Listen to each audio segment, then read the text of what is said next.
It deals with the mental health aspects and cyberspace. So when you talk about health, it's a overall health, what you call physical, psychological, and social. Everything includes, but mental health exclusively, which includes basically our emotions, psychology, and social well-being. So when you talk about mental health, everything is being affected, and how it affects like the way we think, the way we feel, and way they act. And if we have got a good mental health, it helps us to handle the stress, the buzzword today, where we could talk about this one, and we can handle better with others. We can go make a good choices. That's another thing. And there's nothing like if you what to call mental health is, should be compromised at any age level. No, from childhood to adolescence to adulthood to till geriatric stage, mental health plays very important role because if mental health is lost, then the stigmatization would come, and once the stigmatization comes, then it's very difficult to manage the things. So what happens? How our mental health is determined? As already we know that how we think, feel, and act. Okay, even our mood affected. Okay, behavior is affected. So for there are many reasons which contribute to what you call mental health problems or psychological problems. Basically, from the heritability or from inheritance, if you're going to talk, it's basically biological factors like genes or biochemistry.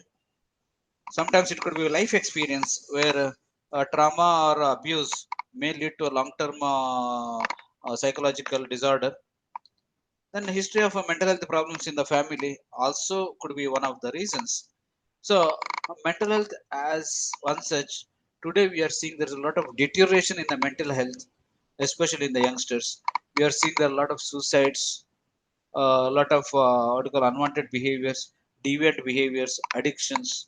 Why? Because what you call one of the prime reason is what you call the cyberspace and related issues. But before getting into much detailed issues, let us see a scenario of mental health in India. This is what you call quite a old version of this one.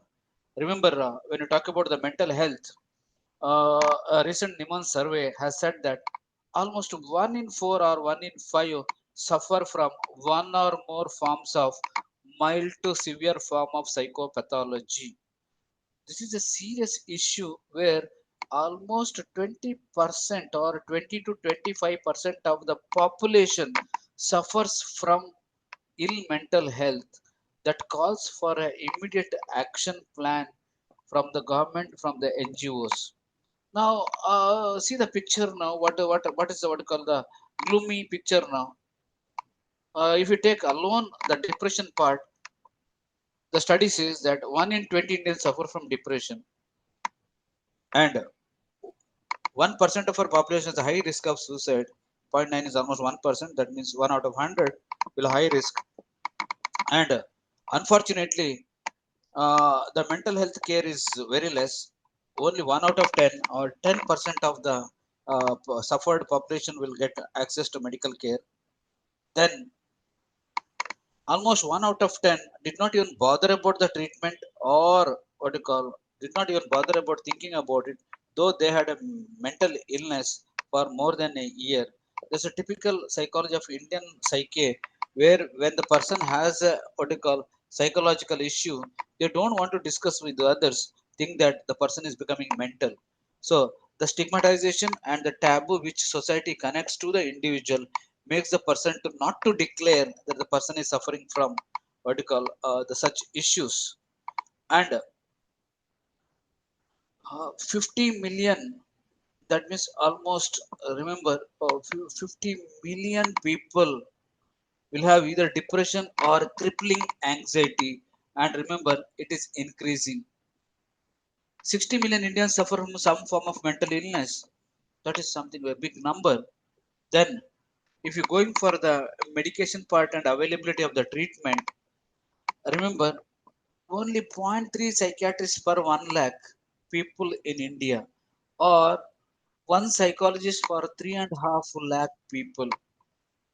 This is a very dim or gray picture where it is supposed to be 1 is to 6,000 people, and we have only 3.5 lakhs to only one, and how we are going to cater the people who are suffering from mental health.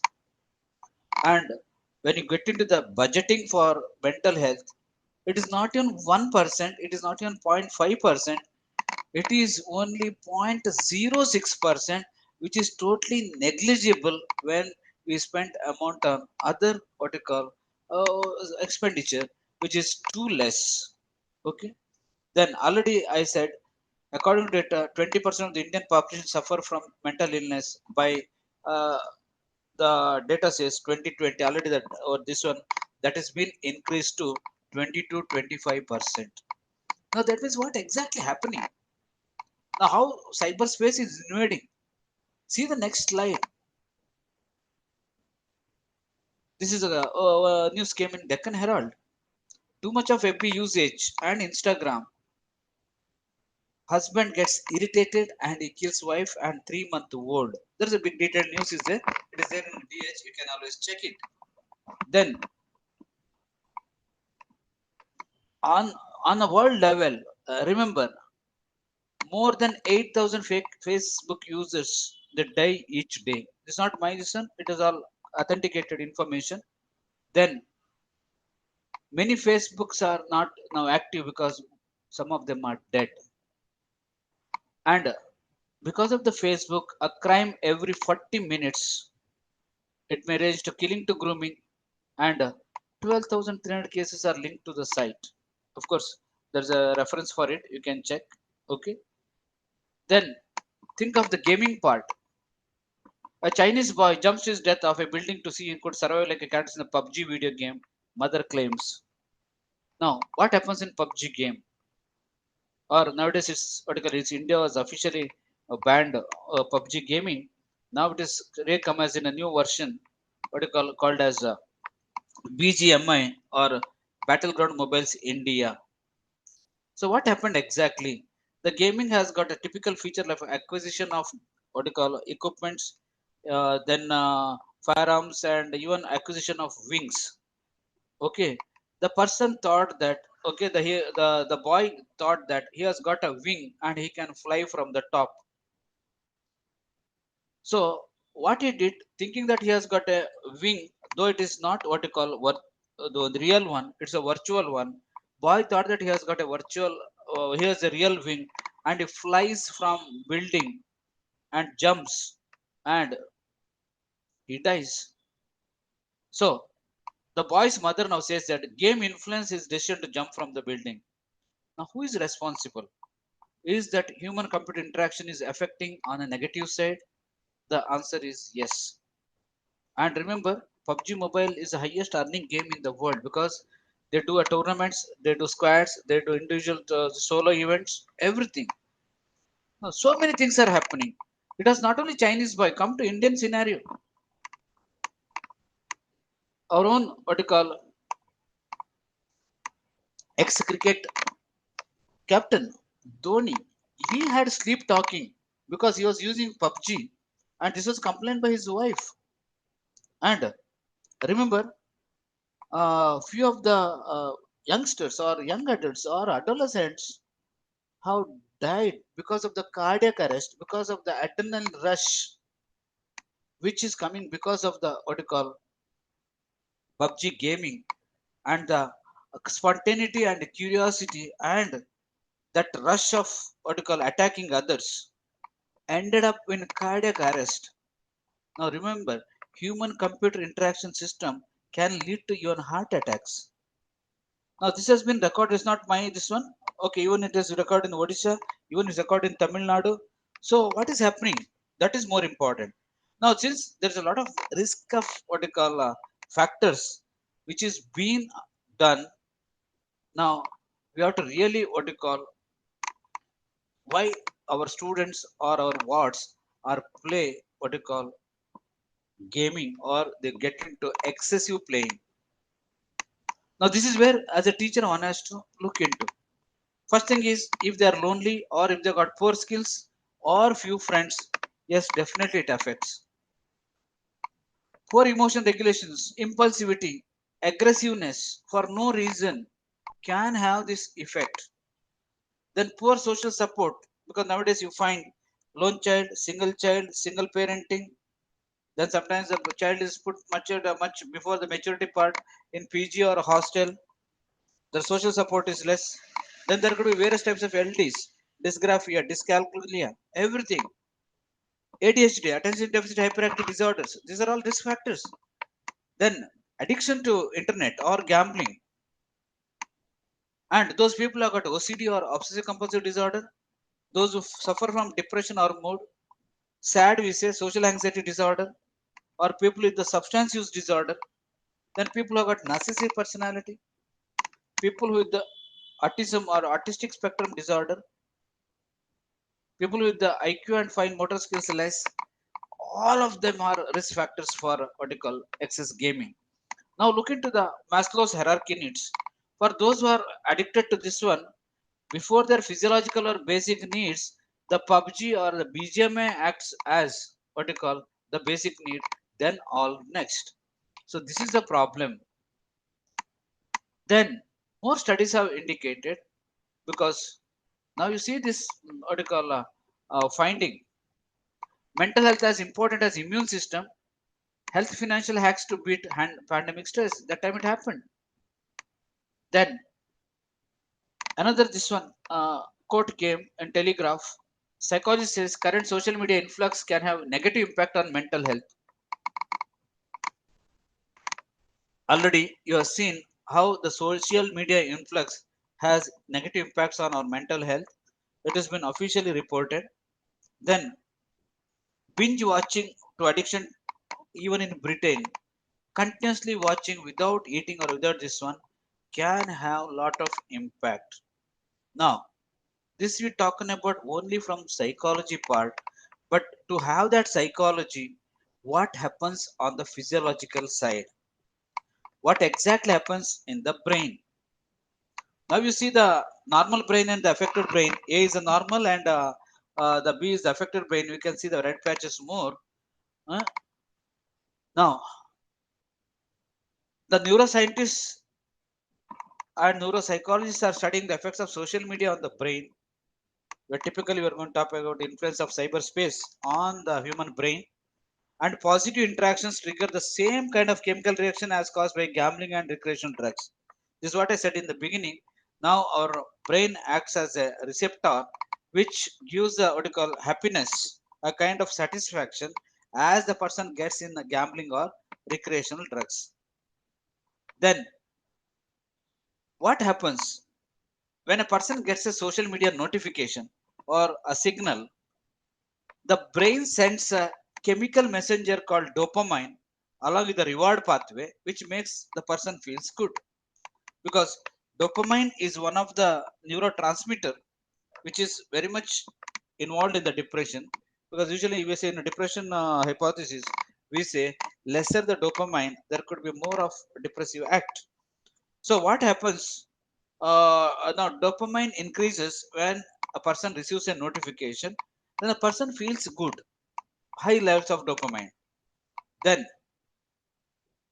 remember, in the real life, people talk themselves 30 to 40% of the time, but when the social media is involved, they talk 80% of the time. This is a quite dangerous situation, because we say self-talk is required, but too much of what you call self-talk is not good. So these are the side effects, and you see the brain structures. You continue further. What happened with the brain scans? Now, brain scans of social media addicts are similar to those who are drug dependent brains. Almost they are similar. Those are the drug addicts and the social media addicts. Almost the physiology was found to be same. So there is a clear change in the regions of the brain that control emotions, attention, and decision making. So that means what? There is a poor emotional control. There's a less attention, and there's a poor decision making. That's what exactly we see in the today's younger generation. They lack emotions, and even inside the class the attention span is very less, and they find it very difficult to take a decision for themselves or for others or even for the future. Then If a person spends too much time on a social media, we don't consider just a bad habit, but it has got a real negative consequences. So already the studies done as back as 2018 how social media can alter the brain chemistry. Now this is a serious thing where one has to think, okay, what exactly happening? Whether they are children, adolescent, young adults or geriatric people who are all more into cyberspace and which affects their behavior. Now, there are few things are important where, as you said, cyberspace is good also. Few of the things, for example, when we use of mental health info online. Now, sometimes we talk about telecounseling, teletherapy, and all, or psychotherapy over the what you call this one. But there are a lot of disadvantages because we don't know who is doing the therapy. It's not always reliable. Ethically, there some of the therapists consider it is not ethically right to do online counseling. There could be false information or advertisement for a product. This is where we have been cheated. Wherever, like it could be change of complexion, it could be change of what you call immediate changes in the physiological structure, or a lot of ads would come on the what you call they pop up when you use the internet or mobile, and we just go by it, and sometimes it could be misleading, and you might lose the money. All those things can happen. But there could be a lot of advantages being on psychotherapy online, where it's synchronous and asynchronous. One can use the text or a sensory this one. It could be imaginary or real. It could be automated or interpersonal. It could be invisible or it could be face to face. Whatever it may be, the idea would be showing more and more of what you call uh, positive aspects of cyberspace where it can be used. Nonetheless, it has got what you call negatives too. So, what are the applications? All we talked about what you call the side effects of this one, but there are applications too. So, today we talk about AI as well as machine learning. Now, remember, using AI, today we are in the age of chat GPT. Maybe few of them already are aware of it. How it has made our job simple, but at the same time, it has killed the creativity because the chat GPT app, though it's a quick app and gives a lot of information and it uses AI for dragging or gathering information. But what happens with the student who is using chat GPT is he cannot have a creative writing where he was using that creative writing earlier. Now by using chat GPT with no time he get the full script where AI it's called as AI backed. So there could be negatives. Now, what exactly artificial intelligence refers to? So it is like how you make computers to emulate or copy the human thought and perform tasks in real world environments. Some of them are really wonders. Okay, they have done true wonders in what you call human computer interface, where you can see the robots.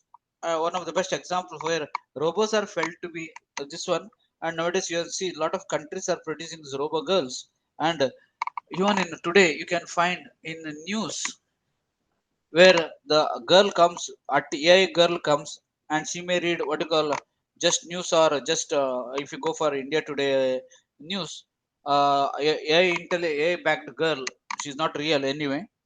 That weather forecast or weather details are given by AI girl. Whereas, for example, in Karnataka, if you think of the news first uses AI and the girl's name they are named as Maya. So Maya will give a lot of answers for the audience or the TV watchers questions. Maybe you are experienced it. So what exactly the artificial intelligence is? How you make computers to understand or emulate human thought and perform tasks in a real world environment. Now remember, there is a threat for human being also because if computers can think and act like human beings, where we do stand? That's what I was telling in the my first session talk. There could be threat for our jobs, not only one type, different types. Now that's one part we'll discuss more. Then there could be machine learning. Now, when you talk about machine learning, it refers to the technology which we use and algorithm from the mathematics side that makes the systems identify pattern like the perception from the what you call machine side, and machine will make a decision and improve themselves through experience. So that's why I use the terminology like electric cars and driverless cars, where the artificial intelligence and machine learning is embedded to go for a human application, so that the artificial intelligence embedded in the car as well as the machine learning given to it with the help of the sensors, it can drive a car in a precision, even a parking or a slot. There may not be a difference of 0.11 mm. So that much of precision would go when AI and machine learning is being used. So that's the whole idea behind what you call cyberspace and human behavior as well as computer interaction. Because when you talk about the what you call driverless cars, remember the car has to think like a human brain, and it has to grasp a map which comes from a cyber map, from a Google map or something like that, which has to be fed much in advance, like what we think, what route we have to go, and where we have to stop, and the where we have to stop at is the sensors act like eyes, and entire brain will be like acting like artificial intelligence and machine learning to decide what next. So this is what the beauty of artificial intelligence and machine learning. But at the same time, recently, if you are seeing, there is a artificial intelligence or AI deepfakes that also can be dangerous on the other side. For example, Rashmika Mandana's case, where they used AI and they created deepfake, where it can be what you call invading the privacy of an individual, which is what you call highly unethical in nature. So this is where one has to be very careful while using artificial intelligence and machine learning.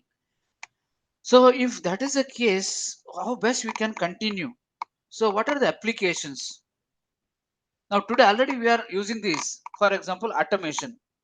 So one of the assistive technology, especially for human beings, is what you call hearing aids, corrective lenses, walkers and wheelchairs, brails, etc. I think these people, especially those people what you call divyanjans or so-called disabled ones, the technical word is divyanjans. I think they have had a great help from this, because even during what you call pre-computers, something was there like manual hearing aids, lenses, and walkers and wheelchairs. But today it has gone much more advanced.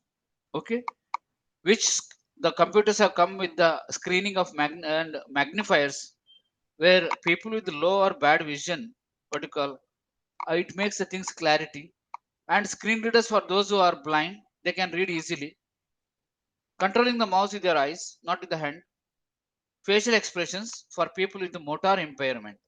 And imagine what advancement has been done. Now, along with that, what you call the virtual reality aspect, which I discussed in the beginning. So, where the virtual reality does the modeling, basically, we call it as a computer modeling and simulation. That is also important. How it simulates. Okay. So, the person here tries to interact with an artificial three-dimensional visual or other sensor environment. You must have already done this, where they put a headgear, they put a what you call a glass, or they put a complete, they make you blind and they put a headgear, and through eyes you can see what is happening, and they give a what you call a manual joysticks. They make you to put on a what you call a chair, and they then it takes you into a different 3D world. I think you must have played VR games or virtual reality games, and you find that something is very real but which is not. And if you open the what you call headgear, there's nothing, you're blank. So what exactly happens? A user wears a helmet or a headgear with a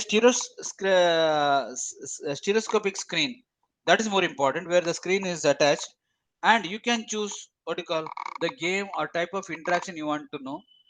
You can climb a hill, or you can go with the game, or you can play tennis with the virtual image.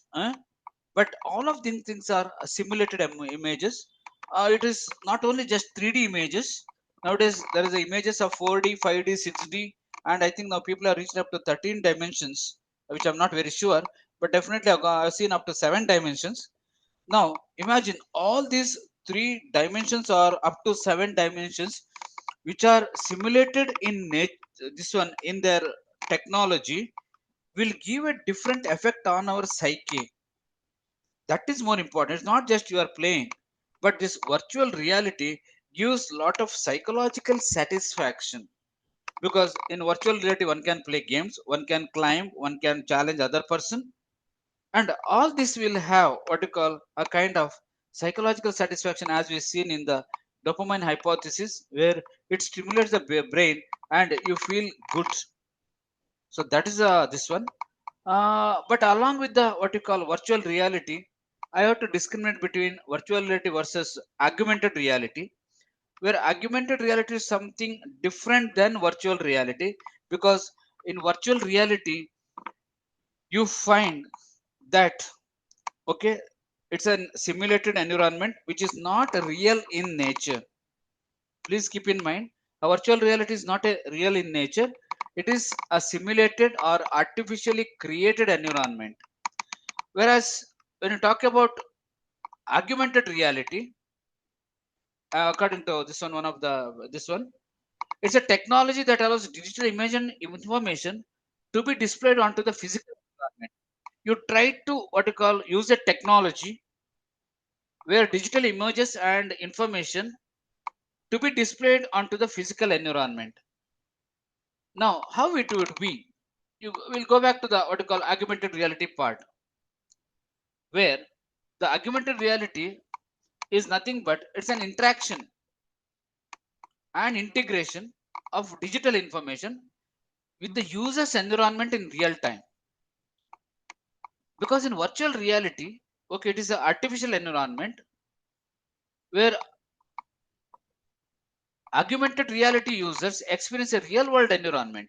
That is the difference. With generated perceptual information overlaid on top of it, you get added image or added perceptual information. Whereas in what you call virtual reality, there's nothing like what you call added this one. It is purely created and it's an artificial environment. Now, come back to augmented reality, where it is used to either visually change natural environments. You are seeing it and you can see that there is a change in natural environments, and in some way or the other to provide additional information to users. That's where the beauty of AR lies. So the benefit of AR over VR is that it manages to blend digital and three-dimensional components. So there is a blending. That's why we call it as integration of digital and three-dimensional components with an individual's perception of the real world. So the person is all the time connected to the real world. So that is more important. And this has got a lot of impact on a real time thinking, because since you are dealing with the real world, unlike in virtual reality where you are dealing with the artificial world, where it has got a great use in decision making, the first part of it. Two, even the entertainment. Today what we see, what you call most of the movies, they're based only based on these two, either VR or AR, because most of the scenes are shot in the studio only, and you create augmented reality over it, so it looks what you call the person what you call is actually what you call, though not in Switzerland, but one can create this what you call things with the graphic images, bring those original images, superimpose it, and he can or she can do even what you call lot of issues can be managed in the what you call uh, cinematography world. And today you have seen lot of platforms like web series or OTT platforms, many things, where both of AR is also given a lot of importance when it comes to the entertainment and in the decision making, especially from the forensic side, where augmented reality has given a lot of what you call help or uh, the necessary what you call creation of images based on the real world, and coming to a decision like whether to identify a culprit or recreate a scene, we call crime scene recreation, where augmented reality has helped a lot. That's why it can be used in all the fields. So that's why there should be a differentiation between augmented reality and virtual reality. One is with the reality touch, one is artificial touch. So this is where one has to have a clear cut what you call discrimination between augmented reality as well as the virtual reality. Now come to what you call what happens if the cyberspace gets into human behavior and something more. What will be the future aspects? That is more important. So this already we have talked about. What is the future prediction? So we go back to Norman who talked about the cyber psychology. So it is that rather than going out to a place like pubs, common rooms, or the small or mall, people will be logging into social network sites like Facebook, or MySpace, which is happening right now. So nowadays, what happens is we don't want to go to any place. We stick on to one place. Remember, we stick on to a single place and we want to spend time. Earlier, people used to go for pubs or common rooms or like discussion rooms or for the malls. And we, now people will be what you call logging into social networking sites, Facebook, MySpace. Yes, what you call the digital space has brought us very closer. That's what there is no problem at all. Now, today digital information or cyberspace has got into what you call even our it has got even into our kitchen, because nowadays one need not cook over the what you call use digital technology and you get the food cooked food ready home. And how many of you seen the what you call use of digital technology even in the washrooms? Because even the what you call so-called commodes are now what you call digitally enabled one. And how many of you seen what you call recent commodes, because they may be quite expensive ones, where when the person enters automatically it opens this one the commode plate. Okay, when you sit it entire portion is heated up with the digital technology, and there is a digital sensor which cleans the entire thing, and when you get up this automatically closes. So you don't have to do anything, just you have to walk in and all jobs are done. So now imagine earlier where you used to have what you call the digital technology only for the phones, but how it is being extended, and because of this what kind of changes we would have, that calls for a serious what you call discussion. Then things like identity theft, which is already happening, and imaginary profiles will be become more and more of a problem. Now that is why today we are in the problem of hacking. Today we are being easily cheated because there is an identity theft. Your other card can be used for some other reason. Your PAN card can be used. Your thumbprint can be used, and especially if you are having an account.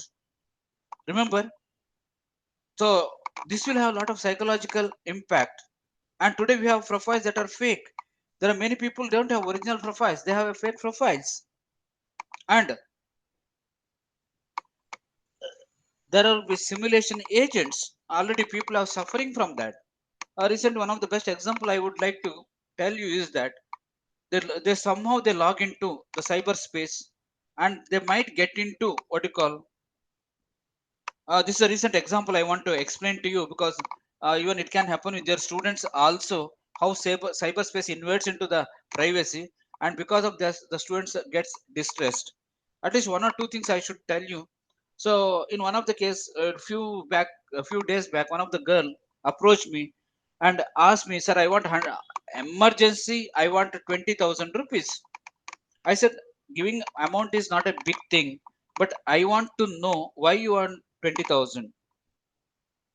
Initially, she didn't open up, but she opened up and she showed one message on her WhatsApp that she's been caught by what you call fake customs officer from Delhi.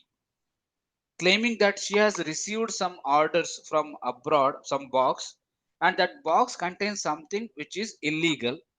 So to clear off that, they are demanding 20,000 rupees. Now the girl got scared and she couldn't discuss that what happened, but ultimately she wanted just 20,000 to pay back and get rid of the things, though she is innocent in all the things. Now, upon further probing, I said, unless you tell the reality, I cannot even help you out. Then, you believe it or not, she showed a series of what you call communication done by the so-called what you call simulation agents, and there was a detailed description how she was threatened if she doesn't pay. That police officers will come to their house and raid house, and she'll be arrested and all. For a curiosity's sake, I just checked the number. I think it was plus 208. It started with, and I made the girl to sit aside me, and I showed that number. Surprisingly, the number was from Togo, one of the African country, and they had put some pictures of what you call the custom officers with the uniform, and they were all not from Delhi, but only thing is they had given account number from Delhi with the fake name. Now I had to convince the girl she need not pay any amount. She need not pay any amount. That's one thing. Second thing is, uh, she can even complain to the cyber police station nearby and immediately block that account which exists in what you call in New Delhi, because we don't know what you call girls or boys or how many individuals, innocent individuals, have been trapped. They may have just 20,000 now, but once the person pays 20,000, next time again they might what you call ask more money. And imagine what happens to the person who is into this, who is innocent. This is the one case. It's already happening. It's not just future predictions, and there are many such cases where the person and imagine the psychology of the girl who has trapped into this for no reason. There was a case from Bangalore which has referred to me where what you call retired military lady who has been cheated up to 3 crores of rupees from a Nigerian guy every time what you call he was what you call motivating her to provide money so that she'll get big amount more than 10 crores. The lady just believed the person, kept on giving the money, and when she knew that this is a fake, and after few days, because of the age factor also, she is no more. But imagine what are the things can happen. And I think it's a high time that being teachers, it is our big responsibility to alert our students, especially the girl students, because what happens, they use a very what you call false Facebook profile. They put nice pictures and they lure the girls. This has happened. In the case of luring, they will interact for 2 or 3 months in a very polite way, very affectionate, and later they demand for obscene or nude pictures of the girl. Now the girl simply has a faith and she sends it. The moment she sends it, I think that's the beginning of the disaster. Now the false or fake book profile person, now he starts threatening the girl or girls.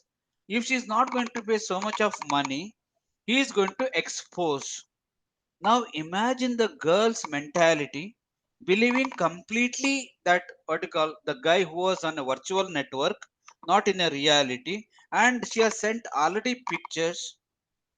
Now imagine her psychological condition, that she, and there are many victims are like this, where they have been trapped just because they spoke well, they this one, and somehow they trapped, and now they cannot get out of it, and there's a lot of demand for money. Now imagine how the girl is going to get money, and if she's not going to pay, yes, there'll be a big threat that the things can be viral, and what next for the girl.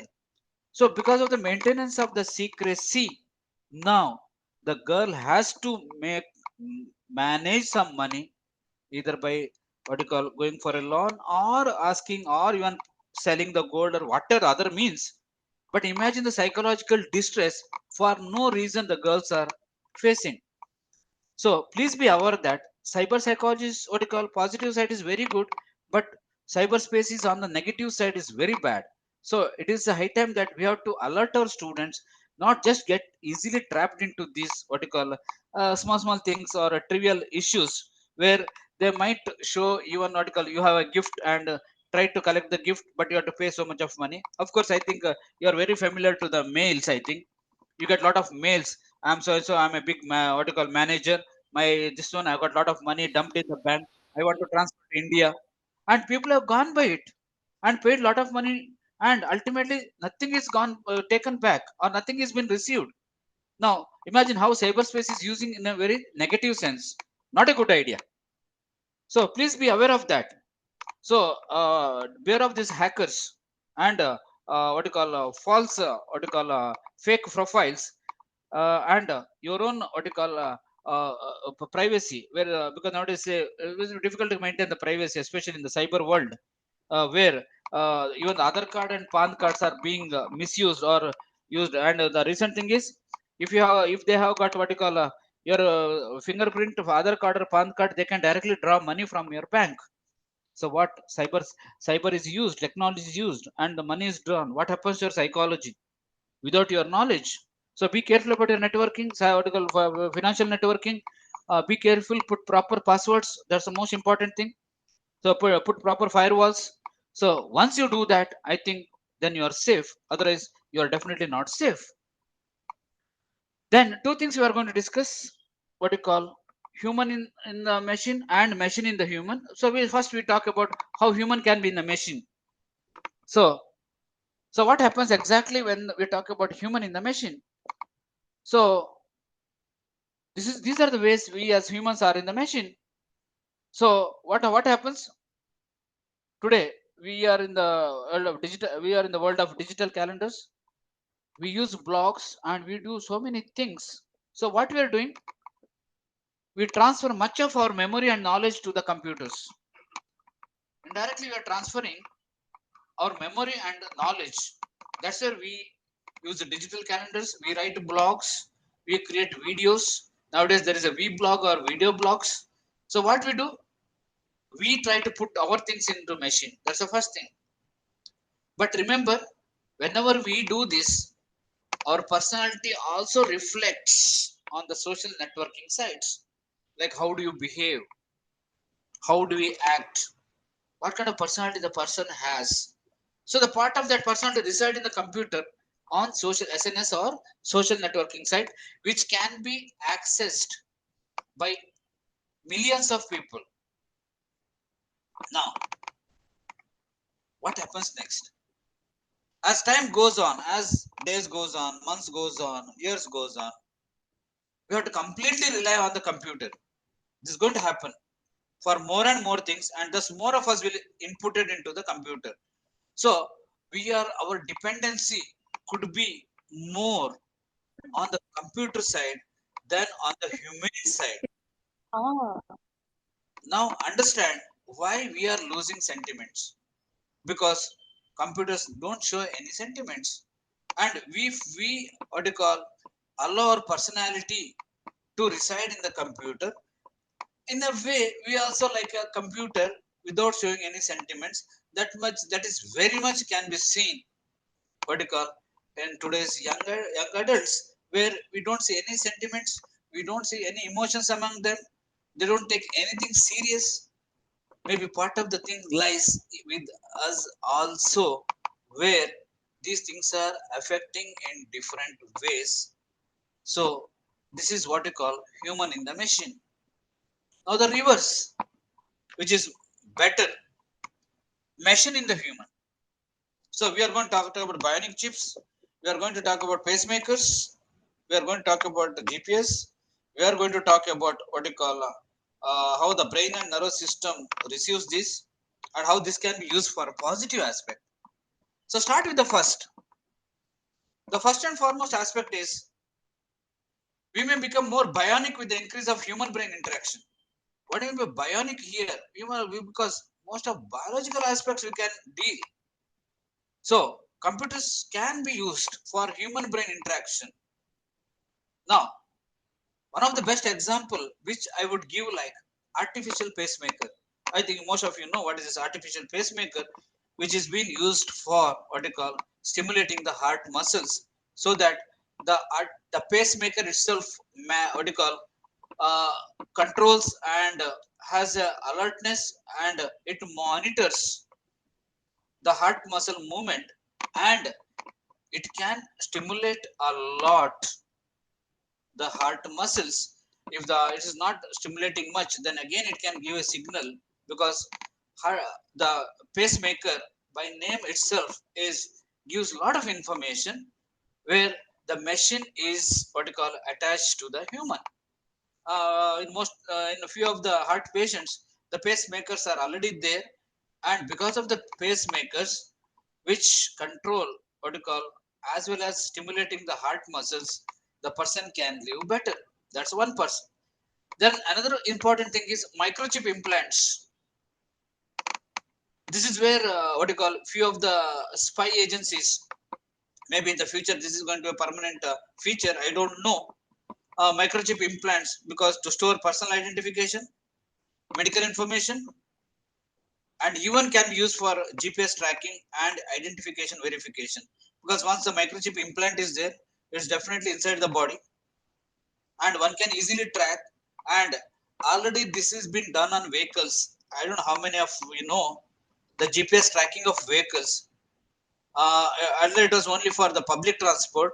Now it has come for even private transport, especially if you think of Innova cars, Toyota products and all. They come with the chip, microchip, which is embedded in the machine. So even if someone takes it, or if there is a theft of the vehicle, one can easily track. Why talk about cars nowadays? We have those what you call bicycles. I don't know how many of you are from Mysore. We have got those trin outlets, where those trin outlets, they have bicycles. Few are automated and few are manual. So they are all embedded with the chips.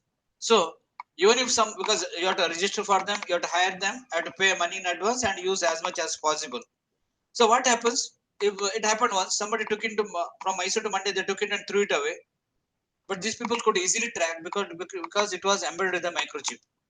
The same thing now can happen in the human beings for their personal identification, and for what you call to track the medical information, and to track them the location from where they are. But remember, the more and more that's there, the privacy is lost. Then the next level is the brain pacemakers. Other we talked about only artificial pacemakers. The next level would be brain pacemakers. Okay, so this can be really used for Parkinson disease, epilepsy and depression, because electric impulses in the areas of the brain and nervous system. Because as I already said, for example, depression, where it has to stimulate the secretion of dopamine. So now if the brain pacemakers can do that, definitely depression symptoms can be relieved, epileptic symptoms can be relieved, and one of the most debilitating disease in the old age is the Parkinson disease, where body shaking would be there, where tremors would be there. I think all this can be controlled by uh, brain pacemakers, which can send electric impulses to stop that. So even when the machine in the human can have a lot of these things, thereby the person can have a lot of psychological well-being, feel better or feel good factor. So ultimately, we want anybody to have a feel good factor rather than just medication or the treatment. So the next level is feel good factor can come. So quickly summarizing the negative effect, what you call, uh, before getting into the negative impacts, let me talk about more machine in the human, because computer sensors may use to pick the brain functions and may even intervene to optimize the processing. Now remember, where sensors are what you call used to pick the brain functions. Already we are using a lot of scans and all, but now the sensors would come. They may use to pick up brain functions. Say suppose the brain function is low, identify that and optimize that, then the brain function will be proper. We usually earlier talked about prosthetics, where replacing the what you call limbs, hand, leg, or whatever it may be. The next level is neuroprosthetics that can be used to replace damaged or missing parts of the brain, which is a phenomenal research. And if it's done, I think most of our problems can be solved. The concept is called as now neuroprosthetics. Then a cochlear implant used to restore hearing to the deaf, as what you call used as a neuroprosthetic, and one that will restore vision to the blind is currently being worked on. Now remember, it's very easy to put an implant for auditory issues, but when visual issues come, that is quite complicated one. Imagine if blind people can see things because of artificial intelligence and machine learning. I think that's a wonder what we can think of, where the blind people can restore vision and the work is on. Because the problem is there's only audio, so audio can be restored easily, but when it comes to video, the restoration of video is not so easy. So the research is being done how to restore that. So if that is successfully done, then there could be a visual implant or some retinal implant, so that it can restore vision, something great, so that to the blind people, so that even the blind people can see. And imagine the happiness a person can get, where use of human computer interface to see a person who was think that virtually he is blind, now is no more blind. Something great can be thought of. These are things where machine in the human can be thought of. But to just to sum up, what are the negative impact of cyberspace or usage of cyberspacing? So quickly I'll sum up because we are left in a few minutes. So it could be on eye strain. That's one thing. Usually you feel that on a simple level, and eye strain has got its own psychological impact. Depression is another thing which is already been recorded several times. Lack of concentration, which already I discussed, like because of concentration or a lot of preoccupied with the what you call digital devices and tech the apps, the person may not have good concentration. And sometimes we don't want to share the information, especially digital and what we do. So there could be isolation. That's why the son or daughter or a brother or sister, when they go home or when they come home, the first thing is they get into the room and they don't come out. Then there could be poor posture, because of all the time sitting in a single posture, the person might lose a good posture. As such, the sleep problem, because since more time spending on a digital device, and there is no, since the digital world of the cyberspace is active 24/7 into 365 days a year. So the person finds it more interesting on the digital space, the person might forget to sleep, or there could be sleep issues. And there are studies from our own group indicating that those who use more digital devices have got poor sleep quality, which has been what you call researched on. And this effect is more on girls than boys, that also been recorded. Then, since using a digital device or a cyberspace, they are glued onto a single space. The obesity can be inviting one, because there is no physical exercise, physical activity. So there could be more obesity. Then, since lot of loneliness would come, because the person, as I said, father is shouting towards daughter, mother is shouting towards the son, why all the time? What you are doing with the mobile? And there could be fights between them. There could be fighting between the husband and wife, as I said, this one. And loss of sentiments or lack of empathy. Reduced creativity. I gave example. The more of vertical use websites, Google and all, and when the ready-made write-up comes, including ChatGPT. So where is the creativity? There's absolutely no creativity. We are just copy masters or copycats. Then aggressive behavior, another thing, because again, what you call more of aggressive gaming, and this one can happen. Addiction, I discussed already. Then because of this, there could be delayed emotional development, because there's a loss of sentiments. There could be phobia and anxiety too. Why phobia and anxiety? Because apprehension. Somebody will look into my mobile, and what happens tomorrow? Because somebody get to know what I'm doing, and all that things, where you are isolating with others. you are having what you call a sleep problem, all which leads to lack of social skills. People, students don't know how to even greet other person. They don't know how to behave. That's been seen. Then behavioral problems several, lot of pains and aches, poor attention span, switching over to one topic to other topic, and phone thumb problem. I don't know how many of you know about this, where a few of the students require physiotherapy because of the continuous usage of the fingers. Like they do it very fast. Sometimes these fingers want to move. There is a numbness comes from the nervous system. So now again a physiotherapy is required for them. So this also can happen. This is called as phone thumb problem. Has been this one, and there are many cases reported in Nimans in Bangalore. And for those people who are interested to send any affected ones, it's called as Shut Clinic, SHUT, Shut Clinic in Nimans. Okay, where they treat these kinds of what do you call pathologies, where it's called as a Shut Clinic, social media abuse or something. There's a clinic is there, okay, therapy section is there. I think it works only on Saturdays. Just find out. But however, it's not only that we think of negative impact of cyber. There could be what you call positive impact of cyber too. So starting with the online marketing, which today even students are making money out of online marketing. It could be bottle picturing, it could be creative arts, it could be writing what you call personalized greeting cards. I've seen many students making what you call money out of it, and it is taking care of their lives. Not only their lives, some students take care of their families too, which I've seen my personal experience. The next is easy access to quality learning. Because of this, yes, you can log into a lot of good videos, TED Talks, and a lot of what you call talks from different universities. And one best example I usually give is a TED Talk.